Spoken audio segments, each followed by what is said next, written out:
오늘 아침 기계의 삐 소리와 함께 180, 200이라는 숫자가 떴을 때 가슴이 철렁하고 눈앞이 캄캄하셨죠? 잠깐, 너무 겁먹거나 무작정 약부터 늘리지 마십시오. 우리 집 주방에 있는 아주 간단한 재료로 단 5분 만에 치솟은 혈당을 순하게 잠재우는 비결을 지금 바로 공개합니다. 어젯밤에 채소만 드시고 운동도 열심히 하셨는데 10시간이나 굶어도 왜 혈당이 이렇게 높을까? 정말 억울하고 속상하셨을 겁니다. 하지만 어르신들, 그건 여러분 잘못이 아닙니다. 우리 몸이 아침에 일어날 힘을 주려고 간에서 에너지를 뿜어내는 아주 자연스러운 반응일 뿐이니까요. 안녕하십니까?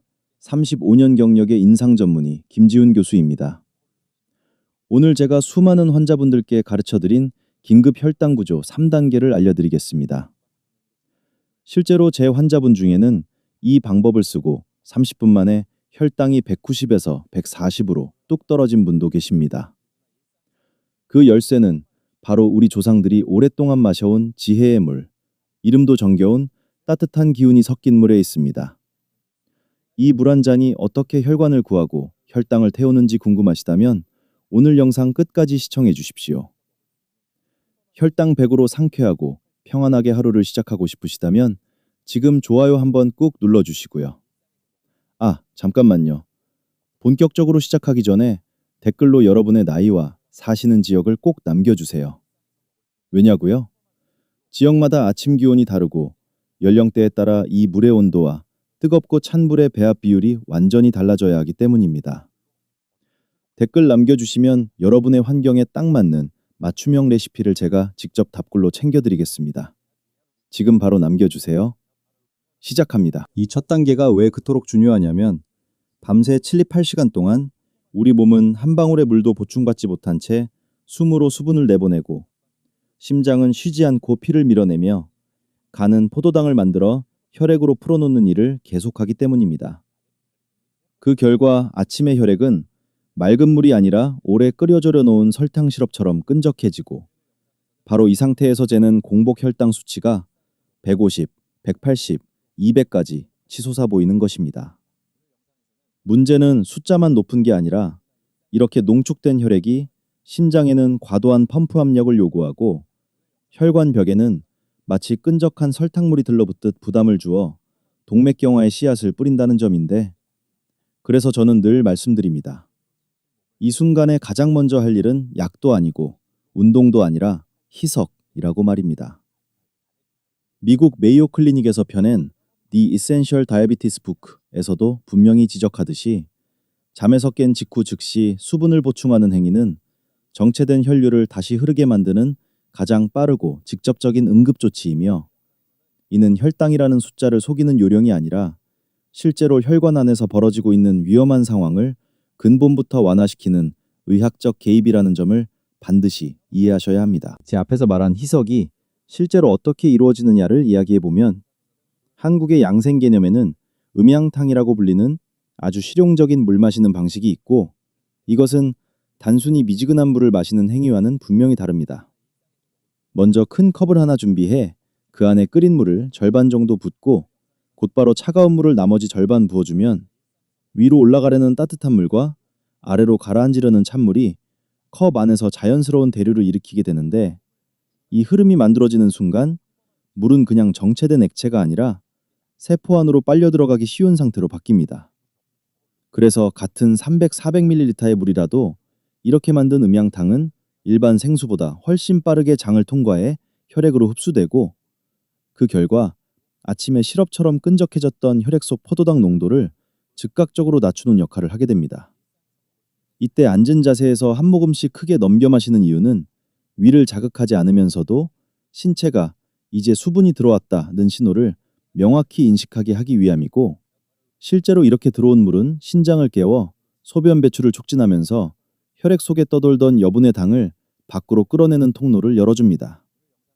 여기에 레몬 한 조각을 짜 넣을 수 있다면 더 좋습니다. 레몬의 구연산과 항산화 성분은 장 환경을 정돈해주는데, 이것은 김치 속 유익균이 장을 청소해주는 것과 비슷한 효과로 아침 혈당 조절을 방해하는 불필요한 염증 반응과 대사지연을 한 단계 더 줄여주는 보조장치가 됩니다. 앞에서 물로 혈액을 희석해 흐름을 살려놓았다면 이제 바로 이어서 해야 할 일은 더 이상 간이라는 공장이 당을 찍어내듯 혈액으로 풀어놓지 못하도록 밸브를 잠그는 것입니다. 이때 제가 꺼내드는 것이 바로 쌀식초나 사과식초인데 이것은 민간요법이 아니라 실제로 여러 임상 프로그램에서 반복해서 검증된 도구입니다. 왜 하필 식초냐고 묻는 분들이 많지만 그 이유는 식초 속 아세트산이 우리 몸 안에 들어오는 순간 특정 효소 하나를 강력하게 자극하기 때문입니다. 그 효소의 이름이 바로 AMPK인데 저는 이것을 늘 대사 총지휘관이라고 설명합니다. 이 AMPK가 켜지는 순간 간에게 어떤 명령이 내려가느냐 하면 지금까지 저장해 두었던 글리코겐을 더 이상 쪼개서 혈액으로 내보내지 말고 즉시 멈추라는 지시입니다. 아침 공복 혈당이 높게 나오는 핵심 이유 중 하나가 바로 이 간의 과잉 생산인데 식초 한 잔은 그 생산 라인을 물리적으로 잠가버리는 역할을 합니다. 그래서 물로 씻어낸 다음 곧바로 식초를 쓰지 않으면 의미가 반감되는 것이고 이 두 단계를 연달아 쓰는 것이 중요한 이유가 여기에 있습니다. 더 흥미로운 점은 이런 작용 속도가 생각보다 빠르다는 사실인데 국내 당뇨 관련 보고들을 보면 식초가 인슐린 감수성을 높이는 반응 속도가 상당히 즉각적이어서 어떤 경우에는 우리가 매일 복용하는 메트포르민과 비교해도 체감 속도가 크게 뒤지지 않는 것으로 관찰됩니다. 물론 약을 대신하라는 말이 아니라 이만큼 강력한 생리적 신호를 몸에 줄 수 있다는 뜻이고 그래서 저는 이 단계를 자연 인슐린이라고 부르는 것입니다. 물로 기를 터주고 식초로 밸브를 잠그면 혈당이라는 숫자가 떨어지는 것은 결과일 뿐이고 실제로는 그 안에서 간과 혈관이 동시에 안정을 되찾기 시작한다는 점을 분명히 이해하셔야 합니다. 제 실제로 어떻게 실행하느냐를 아주 구체적으로 짚고 넘어가야 하는데 방법은 복잡하지 않고 시간도 거의 들지 않습니다. 주방으로 가서 전통한식 쌀식초든 사과식초든 하나를 꺼내 작은 컵에 물을 약 150ml 정도 담고 그 안에 밥숟가락 기준으로 한 숟갈, 대략 15ml의 식초를 넣은 다음 여기에 아주 소량의 히말라야 핑크 소금을 더해주는 것이 핵심입니다. 이 소금은 맛을 내기 위한 것이 아니라 밤새 땀과 호흡으로 빠져나간 전해질을 보충해 주어 식초가 몸 안에서 작동할 때 어지럼이나 불편함을 줄여주는 역할을 합니다. 다만 반드시 기억하셔야 할 점이 하나 있는데 식초의 산성은 이미 약해진 치아 범낭질에 직접 닿으면 손상을 줄 수 있기 때문에 빨대를 사용해 마시고 마신 직후에는 맑은 물로 입안을 한번 헹궈주는 것이 안전합니다. 이렇게 준비된 식초물은 단숨에 들이키지 말고 서서히 넘겨야 위에 부담을 주지 않으면서도 아세트산이 빠르게 흡수되어 앞서 설명한 AMPK 신호를 정확히 켜줄 수 있습니다. 이 방법이 말뿐인 이론이 아니라는 점은 실제 사례에서도 확인되는데 강남에 거주하던 한 할머니의 경우 아침 공복 혈당이 늘 170 근처에서 시작했지만 이 식초물을 마신 뒤 김치 몇 조각과 함께 자연산 유기산을 더해주는 습관을 들이자 아침 식사도 약도 시작하기 전 단 20분 만에 혈당이 약 30mg/dl나 떨어지는 변화를 직접 경험하셨고 중요한 것은 이 수치 변화보다도 간이 조용해지고 몸이 안정되는 느낌을 먼저 느꼈다는 점입니다. 즉, 이 5분 응급처치는 숫자를 속이는 요령이 아니라 간의 밸브를 잠그고 대사 흐름을 바로잡는 매우 현실적이고 재현 가능한 방법이라는 사실을 분명히 이해하셔야 합니다. 앞에 두 단계로 혈액을 희석하고 간의 밸브를 잠갔다면 이제 마지막으로 남은 일은 혈관 안을 떠다니는 포도당을 안전하게 받아줄 배출구를 만드는 것인데 이때 많은 분들이 운동화를 떠올리지만 공복 상태에서 혈당이 높은 아침, 특히 서울의 겨울처럼 차가운 공기 속에서 갑자기 뛰는 행동은 심장에 과도한 부담을 주어 오히려 위험해질 수 있습니다. 그래서 필요한 것은 전신을 흔드는 운동이 아니라 그 자리에서 가장 효율적으로 당을 소비하는 근육을 깨우는 방법이고 바로 종아리 근육을 활용하는 힐 드롭 운동이 여기에 해당합니다. 혈액 속 포도당은 가만히 두면 혈관 벽에 달라붙지만 근육이 수축과 이완을 시작하는 순간 연료로 빨려 들어가는데 종아리 근육은 우리 몸에서 제2의 심장이라 불릴 만큼 혈액을 끌어올리는 펌프 역할을 하면서 동시에 당 소비 효율이 매우 높은 부위입니다. 방법은 간단합니다. 의자나 싱크대를 가볍게 짚고 발 뒤꿈치를 천천히 들어 올렸다가 힘을 빼며 바닥에 떨어뜨리는 동작을 반복하는데, 이때 쿵 하고 소리를 내듯 내려놓는 것이 아니라 관절에 충격이 가지 않도록 자연스럽게 내려오는 것이 핵심입니다. 이 단순한 움직임이 만들어내는 미세한 진동은 근육을 깨우고 뼈를 자극해 인슐린 작용을 돕는 신호를 보내며, 무엇보다 심박수를 과도하게 올리지 않으면서도 혈액 속 당을 즉시 소모하게 만드는 장점이 있습니다. 그래서 이 운동은 무릎이 약한 어르신이나 아침에 어지럼을 느끼는 분들에게도 부담 없이 적용할 수 있고, 물로 귀를 열고 식초로 간의 생산을 멈춘 상태에서 이 종아리 펌프를 2, 3분만 가동해주면 혈당은 숫자 이전에 몸의 느낌부터 가벼워지기 시작한다는 점을 꼭 기억하셔야 합니다. 제2 종아리 펌프를 실제로 어떻게 가동하느냐를 말씀드리면, 장소는 거실이든 주방이든 상관없고 미끄럽지 않은 바닥에서 의자나 식탁처럼 단단한 지지물을 옆에 두고 바로 시작하시면 됩니다. 두 손은 힘을 주기 위해서가 아니라 균형을 잡기 위한 정도로만 가볍게 의자 등받이에 얹고, 발은 어깨 너비로 편안하게 벌린 다음 천천히 두 발의 뒤꿈치를 최대한 들어 올려 종아리에 긴장을 느낀 상태에서 힘을 빼며 그대로 바닥으로 내려놓는데, 이때 쿵 하고 세게 찍는 것이 아니라 바닥을 인식할 정도의 빅 소리가 날 만큼만 자연스럽게 떨어뜨리는 것이 핵심입니다. 이 동작을 숨이 차지 않게 자신의 호흡에 맞춰 반복하다 보면 종아리가 따뜻해지고 발바닥을 통해 진동이 올라오는 느낌이 들 텐데, 바로 그 순간 혈관 속을 떠다니던 포도당이 연료로 빨려 들어가기 시작합니다.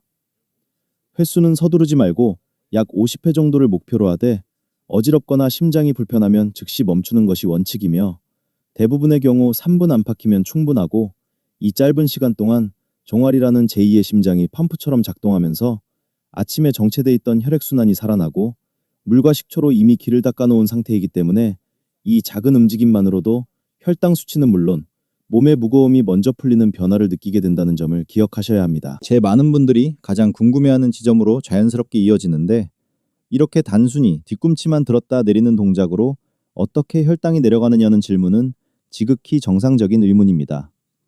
하지만 그 안에서 벌어지는 생리학적 반응을 들여다보면 전혀 이상할 것이 없습니다. 뒤꿈치를 들어 올리는 순간 종아리에 있는 비복근, 의학적으로는 가스트로크네미우스라고 부르는 큰 근육이 즉각적으로 수축과 이완을 반복하게 되는데, 이 근육은 우리 몸에서 포도당을 가장 많이 그리고 가장 빠르게 소비하는 근육 중 하나입니다. 그래서 제이슨 펑 박사가 설명했듯이 이 부위가 움직이기 시작하면 인슐린이 충분하지 않은 상태에서도 혈액 속에 떠있던 포도당이 연료로 강제로 근육 안으로 끌려 들어가게 됩니다. 여기서 끝이 아니라 더 중요한 메커니즘이 하나 더 작동하는데, 뒤꿈치가 바닥에 닿을 때 발생하는 미세한 진동이 뼈를 자극하면 뼈에서는 오스테오칼신이라는 호르몬이 분비됩니다. 이 호르몬은 단순한 뼈 호르몬이 아니라 췌장과 근육으로 신호를 보내 인슐린에 대한 민감도를 즉각적으로 높여주는 일종의 전달자 역할을 하며, 결과적으로 같은 인슐린으로도 혈당을 더 잘 떨어뜨릴 수 있는 환경을 만들어줍니다. 그래서 이 운동은 숨이 차거나 심장이 빨리 뛰지 않는데도 불구하고 혈당에는 분명한 변화를 만들어내고, 달리기나 빠른 보행이 부담스러운 어르신에게는 한국에서 흔히 즐기는 슬로 조깅의 정지 버전이라고 생각하셔도 무방합니다.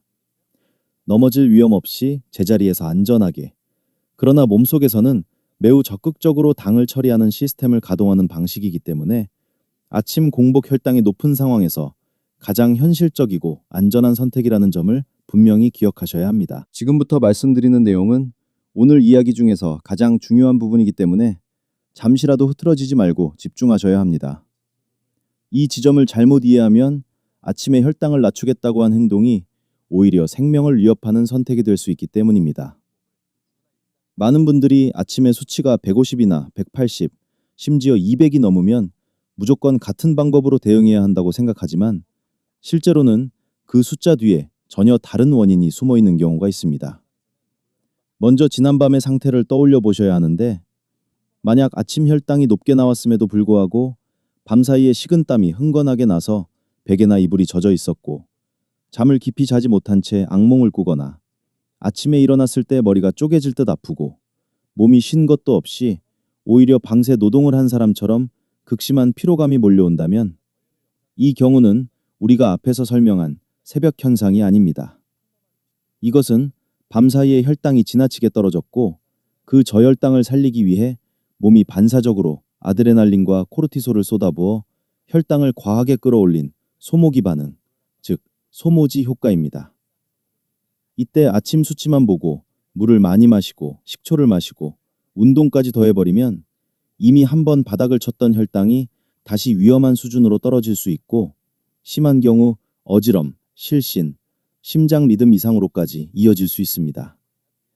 그래서 이 신호들은 숫자보다 훨씬 중요한 경고등이며 땀, 악몽, 두통, 극심한 무기력감이 동반된 아침 고혈당은 지금 맞추라는 신호가 아니라 어젯밤이 위험했다는 몸의 외침이라는 사실을 반드시 구분하셔야 합니다. 앞에서 경고 신호를 짚었다면 이제 왜 이런 일이 벌어지는지를 이해해야 하는데 이것은 몸이 약해져서가 아니라 오히려 지나치게 강한 방어 본능이 작동한 결과입니다. 밤에 약을 과하게 복용했거나 저녁을 지나치게 적게 드신 상태에서 새벽 2, 3시쯤 혈당이 최신 밀리그램 퍼 디실리틀 이하로 급격히 떨어지면 뇌는 즉각 생존 위협으로 인식하고 비상 사이렌을 울립니다. 그 순간 몸은 잠든 주인을 살리기 위해 간에게 명령을 내리는데 지금 당장 쓰고 있는 모든 비축 연료를 풀어 혈액으로 쏟아내라는 지시입니다. 이때 간에서 분출되는 포도당은 치료 대상이 아니라 말 그대로 구조용 연료이고 그래서 아침에 측정되는 높은 수치는 과식의 결과가 아니라 방사의 저혈당에서 벗어나기 위해 몸이 선택한 극단적인 생존 전략의 흔적입니다. 문제는 이 숫자만 보고 앞서 설명한 공복 대처를 그대로 적용하면 이미 한 번 바닥을 친 혈당을 다시 더 끌어내릴 위험이 있다는 점으로 이 경우에는 희석이나 차단이 아니라 먼저 안정을 되찾는 것이 우선입니다. 따라서 이런 상황이 의심될 때는 아침을 계속 굶거나 운동으로 밀어붙이지 말고 무가당 요거트 반 컵이나 두부 몇 조각처럼 단백질과 섬유가 있는 가벼운 음식으로 혈당을 부드럽게 받쳐주어야 하며 밤약의 용량을 스스로 늘리거나 줄이는 행동은 절대 금물입니다. 반드시 의료진과 상의해야 하고 혼자 판단하기 어렵다면 자녀에게 밤에 땀을 많이 흘리고 잠이 불안했다는 사실을 그대로 알리는 것이 중요합니다. 한국에서 널리 읽힌 사랑은 치매도 멈추게 한다가 말하듯 이 순간의 가족의 관심은 어떤 약보다 빠르고 안전한 보호막이 되며 숨기지 않고 도움을 요청하는 것이야말로 위험한 악순환을 끊는 가장 현명한 선택이라는 점을 꼭 기억하셔야 합니다. 이제 3가지 응급조치를 마치고 나면 위장이 가만히 있지 않고 신호를 보내기 시작하는데 바로 이 순간이 가장 위험한 갈림길입니다. 화면에 아직 180mg 퍼 디실리틀 같은 숫자가 떠 있는데도 이 정도면 괜찮겠지 하고 흰죽 한 그릇이나 흰빵 한 조각으로 끼니를 때워버리면 그 선택이 혈관을 향한 자폭 버튼이 됩니다. 흰죽과 흰빵에 들어있는 정제 탄수화물은 소화라는 과정을 거의 거치지 않고 번개처럼 포도당으로 변해 혈액 속으로 밀려 들어가기 때문에 방금 전까지 애써 눌러놓은 수치가 순식간에 300 근처까지 튀어오르는 일이 실제로 반복됩니다. 그래서 이 상황에서는 무엇을 먹느냐보다 어떤 순서로 먹느냐가 절대적인 원칙이 되는데 제가 절대 양보하지 않는 규칙이 바로 채소 먼저입니다. 오이나 상추, 배추김치처럼 섬유질이 풍부한 채소를 먼저 몇 입 씹어 삼키면 장 안에 마치 그물망 같은 장벽이 형성되어 이후에 들어오는 탄수화물의 흡수 속도를 강제로 늦추게 되고 그 결과 혈당이 급상승하는 스파이크를 물리적으로 막을 수 있습니다. 이 방법은 배를 채우기 위한 요령이 아니라 혈관을 보호하기 위한 전략이며 아침 혈당이 경고 구간에 있을 때는 어떤 이유로도 예외가 될 수 없습니다. 다시 말해 지금의 아침 식사는 배부름을 해결하는 시간이 아니라 다음 1시간의 혈당 곡선을 설계하는 의료 행위라는 점을 반드시 기억하셔야 합니다. 앞에서 말한 채소 먼저가 왜 그렇게 강력한지를 조금 더 파고들면 이것은 기분 좋은 습관이 아니라 장 안에서 실제로 일어나는 물리적 현상입니다.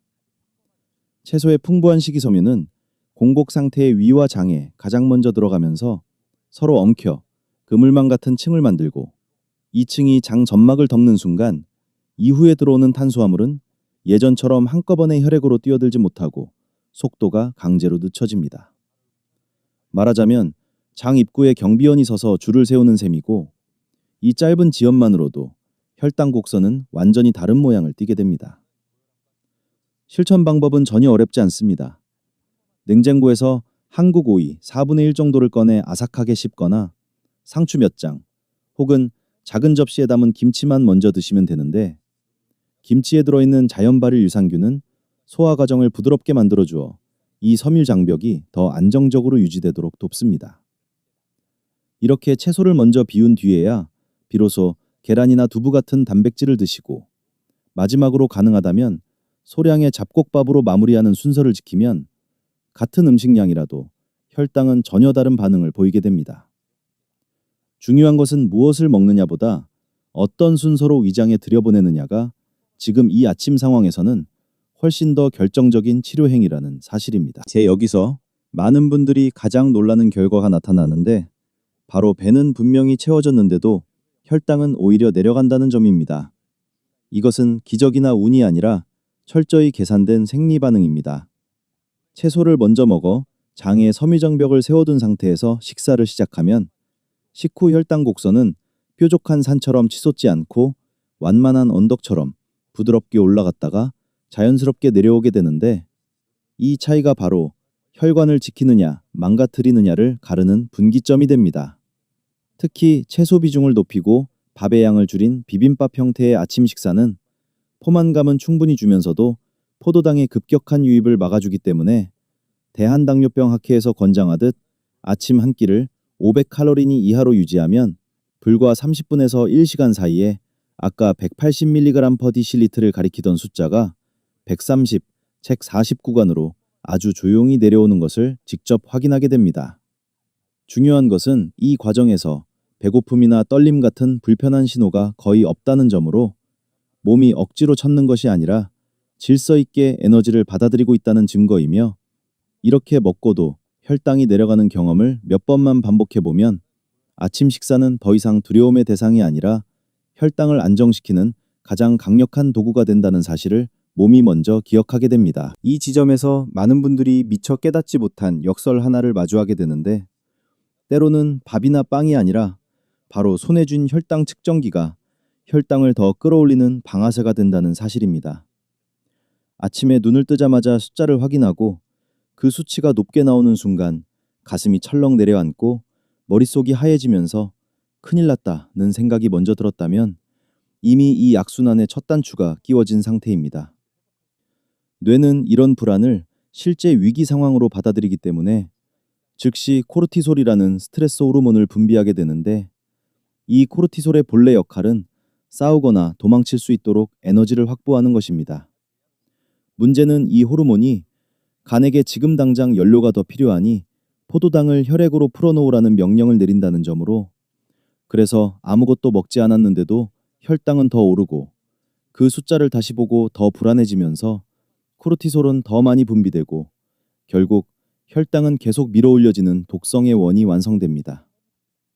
이 과정은 혈관을 서서히 손상시킬 뿐 아니라 노년기에 특히 취약한 신경계를 끊임없이 긴장 상태로 몰아넣기 때문에 아침 혈당 관리에서 숫자만큼이나 중요한 것이 바로 이 심리적 반응을 차단하는 일이며 지금부터 말씀드릴 호흡법은 혈당을 직접 낮추기 위한 요령이 아니라 이 코르티솔 회로를 끊어내기 위한 가장 빠르고 안전한 스위치라는 점을 먼저 이해하셔야 합니다. 이 악순환을 끊기 위해 가장 먼저 내려야 할 것은 혈당이 아니라 코르티솔이라는 점을 이해했다면 이제 그 스위치를 어떻게 끄느냐가 핵심이 되는데 그 방법은 의외로 숨에 있습니다. 숨은 약도 아니고 기계도 필요 없지만 뇌와 신경계에 가장 직접적으로 영향을 주는 통로이기 때문입니다. 한국에서 건강한 노화를 다룬 느리게 나이 드는 습관에서도 강조하듯 호흡의 리듬을 조절하는 순간 뇌는 지금이 위험한 상황이 아니라는 신호를 즉시 받아들이게 되고 그 신호 하나만으로도 코르티솔 분비는 눈에 띄게 가라앉습니다. 방법은 간단하지만 반드시 정확해야 합니다. 의자에 편안히 앉아 등을 기대고 한 손을 배 위에 올린 다음 코로 천천히 숨을 들이마시면서 가슴이 아니라 배가 풍선처럼 부풀어 오르는 것을 느껴보십시오. 이 과정이 정확히 4초. 그 다음에는 입을 살짝 오므려 촛불을 끄듯이 아주 부드럽게 숨을 내쉬는데 이때는 8초 동안 길게 내보내며 배가 깊게 꺼지는 감각을 느끼는 것이 중요합니다. 들이마시는 시간보다 내쉬는 시간을 2배로 늘리는 이유는 바로 이 순간 부교감 신경이 활성화되면서 몸 전체에 이제 괜찮다, 긴장을 풀어도 된다는 명령이 내려가기 때문입니다. 이 호흡을 5번만 반복해도 손의 떨림이 줄고 가슴의 답답함이 풀리며 머리가 맑아지는 변화를 느끼게 되는데 바로 그 상태가 앞에서 했던 물 섭취와 근육 펌프가 가장 효과적으로 작동할 수 있는 조건입니다. 다시 말해 이 5번의 숨은 혈당을 직접 누르는 기술이 아니라 몸의 주도권을 숫자에서 되찾아오는 선언이며 이 짧은 호흡만으로도 기계가 지배하던 아침을 내가 통제하는 아침으로 바꿀 수 있다는 점을 꼭 기억하셔야 합니다. 지금까지 이야기가 많았다는 것을 저도 잘 알고 있기 때문에 이 나이에는 기억이 바람처럼 흩어질 수 있다는 현실을 감안해 모든 내용을 한 줄짜리 원칙으로 압축해드리려는 것입니다. 아침에 기계에서 삑 소리와 함께 높은 숫자가 뜨는 순간 당황하지 말고 머릿속에서 3가지만 떠올리시면 됩니다.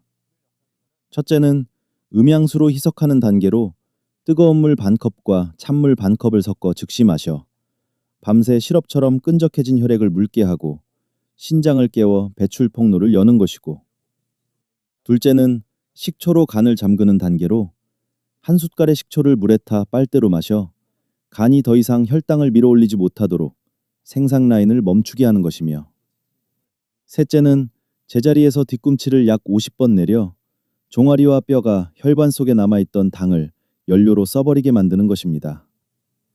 이 3가지가 바로 어느 하나 빠지면 균형이 무너지는 산발이 원칙이고, 실제로 이 순서를 지켜 단 5분만 투자해도 30분 뒤 다시 측정했을 때 20에서 40mg/dL 정도의 하락을 확인하는 경우가 적지 않으며 위험 신호였던 182, 140 안팎의 안정 구간으로 조용히 내려오는 순간 비로소 몸이 하루를 시작할 준비를 마쳤다는 안도감을 느끼게 됩니다.